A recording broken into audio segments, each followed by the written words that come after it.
Welcome back mga ka-TV. Ang video na tatalakayin natin ngayon ay ang chapter 6 na po ng The Most Notorious Stalker Runs the World's Greatest Clan. At kung bago ka lang sa channel ko ay huwag mahiyang mag-like, subscribe o follow at i-click ang notification bell para ma-notify ka sa susunod na video. Paalala, ang video na tatalakayin natin ngayon ay maaaring mag-iba mula sa ilalabas na anime. Hindi ko inaangkin ang mga drawing o anumang materyales na ipapakita. Ang layunin ko ay magpakita ng suporta at magbigay ng impormasyon tungkol dito. Ang lahat ng kredito ay nananatili sa mga orihinal na may-ari.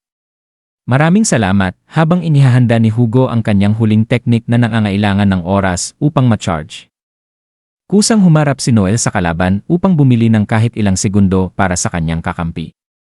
Hinarap niya si Edgar na ngayoy lubos ng nagbago at naging isang halimaw, ngunit sinalubong lamang siya ng mabangis at walang isip na pag-atake.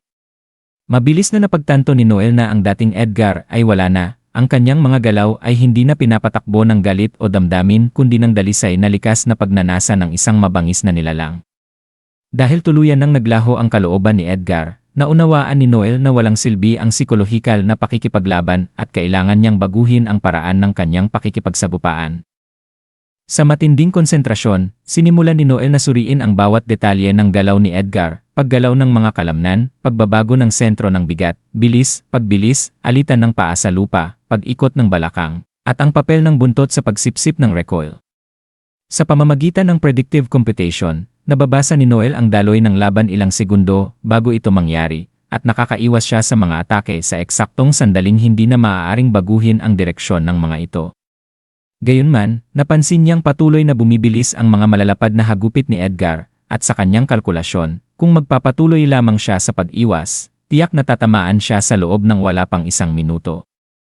Upang baguhin ang takbo ng laban, biglang umatras si Noel at pinakawalan ang ground running, Roaring Thunder, isang sipa na dumaloy ang puwersa mula sa lupa at tumama sa loob ng katawan ni Edgar, dahilan upang ito'y mapaatras.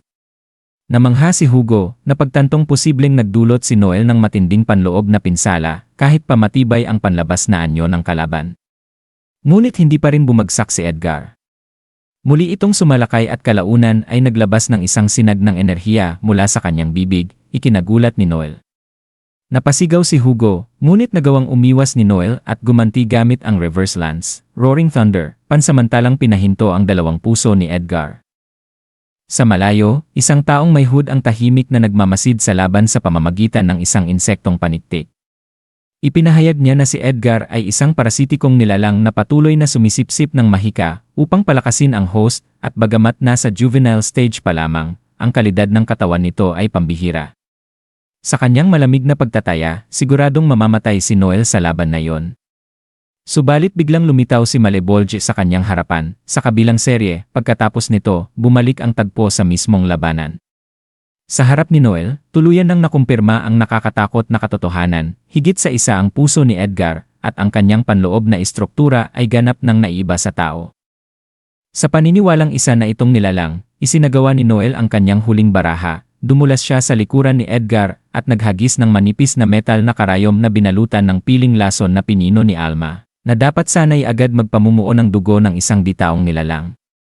Subalit ng kalmadong bunutin ni Edgar ang karayom at walang anumang epekto ang lason, nabalot si Noel ng matinding pagkabigla at pangamba.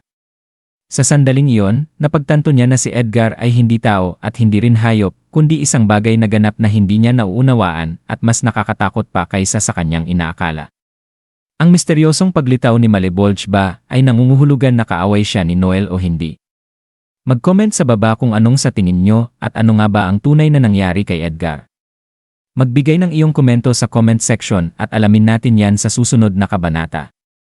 At dito nagtatapos ang kabanata 6 na po ng The Most Notorious Stalker Runs the World's Greatest Clan. Hanggang sa susunod na talakayan natin, paalam.